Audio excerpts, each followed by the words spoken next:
Hello दोस्तों, आपका स्वागत है एक और शानदार वीडियो में।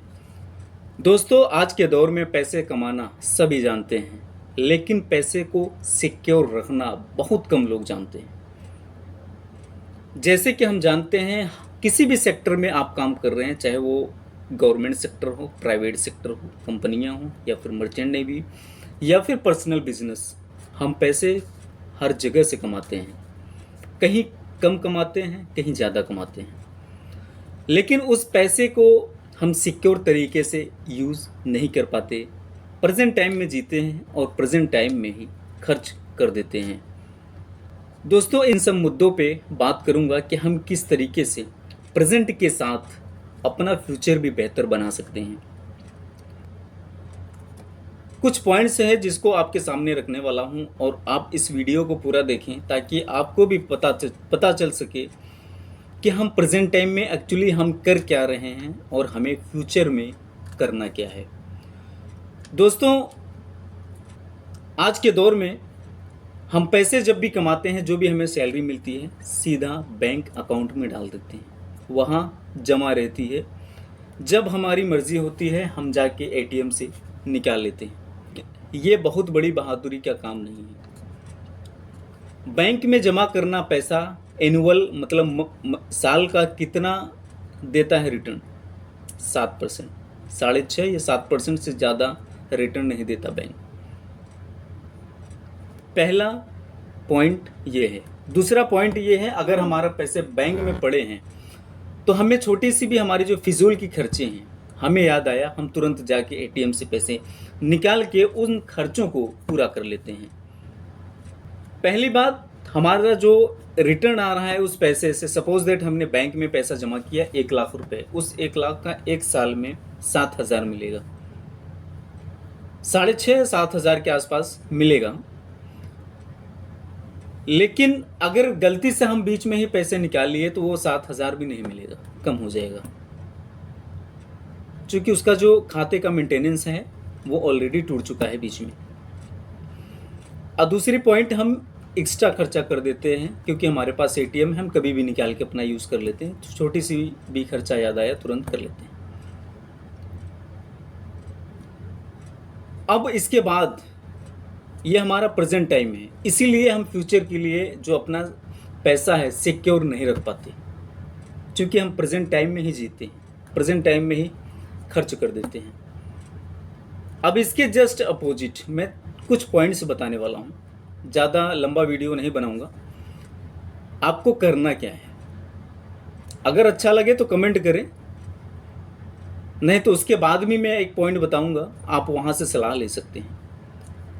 दोस्तों, पहला जो पॉइंट है आपका, बैंक में पैसा ना जमा करें ज़्यादा, इतना जमा करें जितना आपका काम हो सके, छोटा अमाउंट।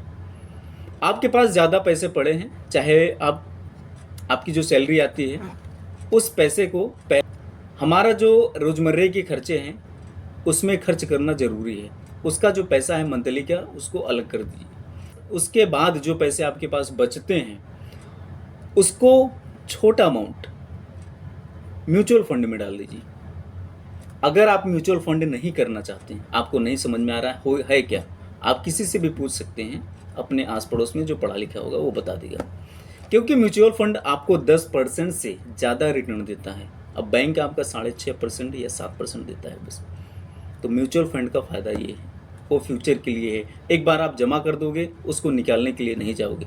छोटा भी काम पड़ेगा, आपको खुद मन नहीं करेगा कि यार कौन जाए वहाँ से वो म्यूचुअल फंड को तोड़वाए, निकाले वहाँ से।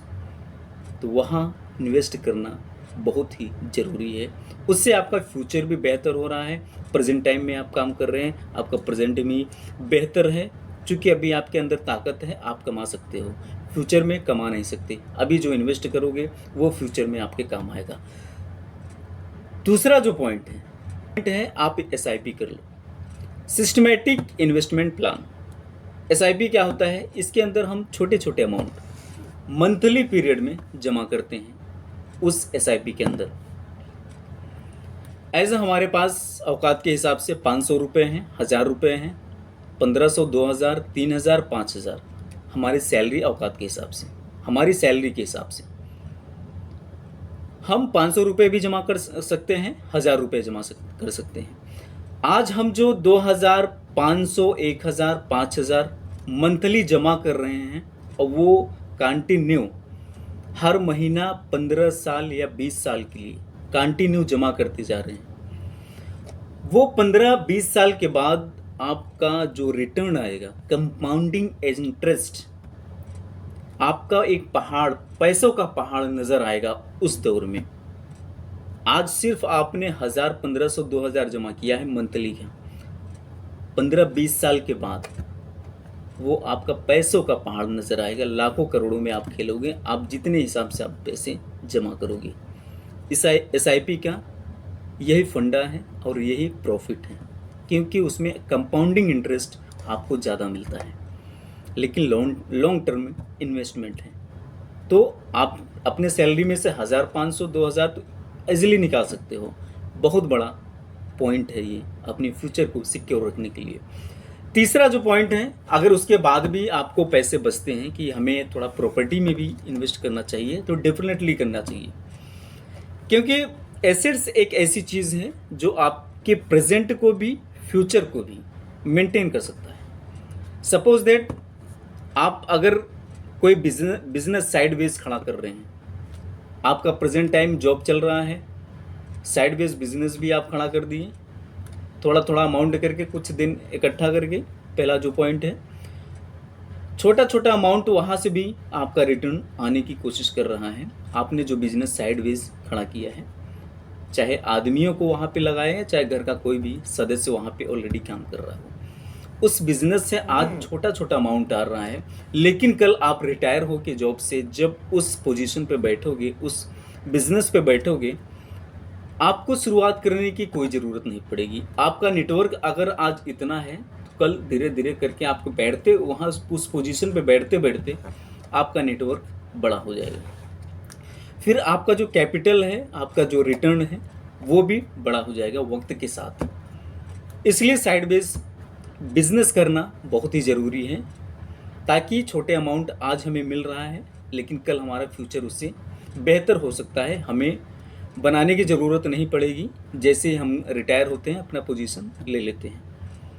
उसके बाद सेकंड पॉइंट, कोई भी प्रॉपर्टी खरीदते हो अपने बजट से, बहुत ही ज़्यादा ज़रूरी है।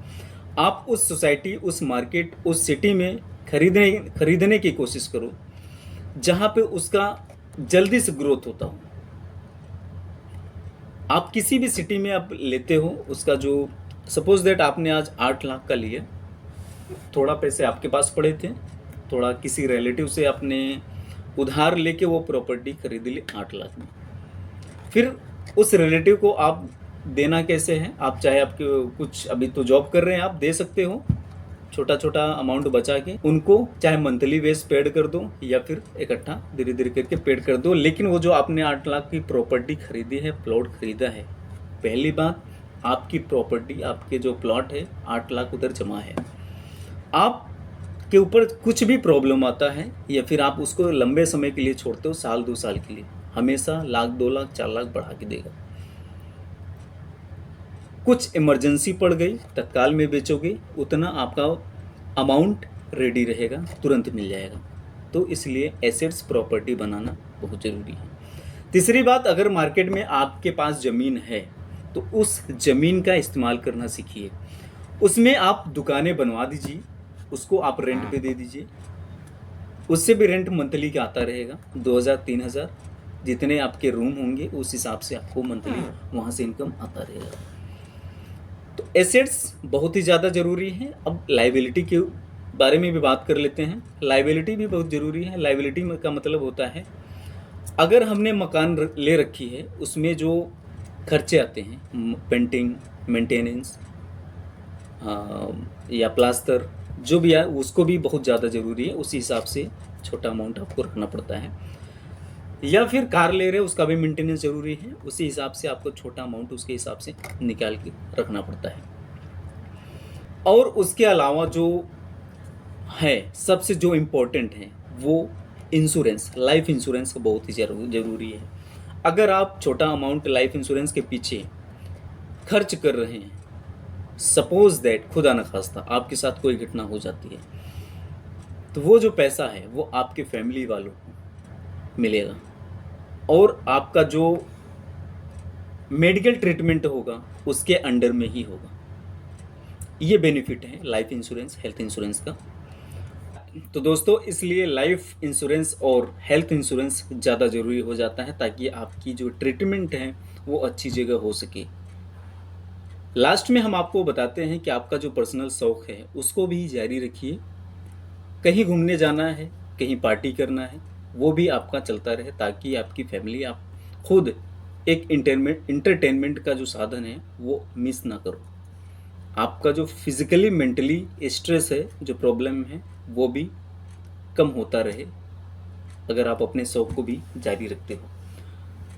तो अगर दोस्तों आप जितने भी पॉइंट्स हमने बताए हैं, अगर उन सब पॉइंट्स पे आप काम करते हो, फॉलो करते हो, डेफिनेटली आपसे वादा है कि आपका फ्यूचर ब्राइट होगा।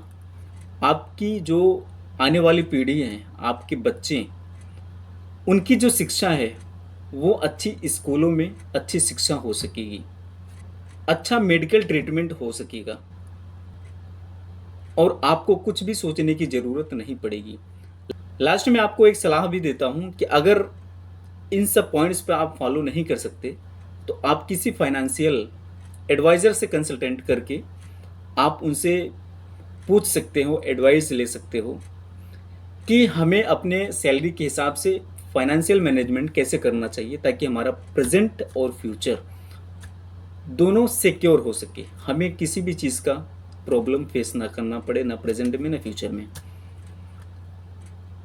फाइनेंशियल एडवाइज़र आपको अपने सिटी में मिलेंगे, वो थोड़ा बहुत चार्ज करते हैं, लेकिन स्टेप बाय स्टेप बताएंगे आपको हेल्थ इंश्योरेंस में कितना लगाना है, आपकी सैलरी के हिसाब से, आपके लेवल के हिसाब से, फैमिली के पीछे कितना इन्वेस्ट करना है, और आपका जो फ्यूचर इन्वेस्टमेंट कितना होना चाहिए, मेडिकल के लिए कितना होना चाहिए, सारा कुछ आपको डिटेल्स आपके सामने रख देंगे वो। तो उनसे भी आप कंसल्टेंसी ले सकते हो। तो दोस्तों, अगर वीडियो आपको अच्छी लगे कमेंट ज़रूर करें। अगर आप चैनल पर नए हैं तो चैनल को लाइक और सब्सक्राइब करना ना भूलें। मिलते हैं नेक्स्ट इन्फॉर्मेशन वीडियो के साथ, तब तक के लिए अपना ख्याल रखें।